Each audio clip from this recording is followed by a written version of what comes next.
অনেকেই বলে চিতই পিঠে ফোলে না বা শক্ত হয়ে যায়। আমার এই রেসিপিটা দেখলে যে কোনো কেউ একবারেই পারফেক্ট পিঠে বানাতে পারবে।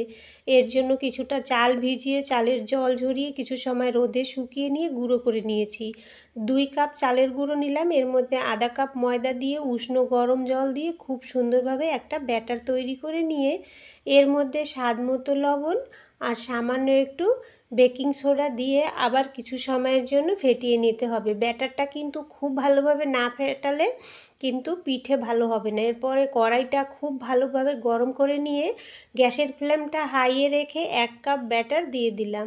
1 হাতা ব্যাটার দিয়ে কিছু সময় ঢাকনা চাপা দিয়ে রান্না করে দেখো আমার পিঠেটা রেডি হয়ে গেছে। আর পেছনটা দেখিয়ে দিচ্ছি, পেছনটাও কিন্তু খুব সুন্দর হয়েছে।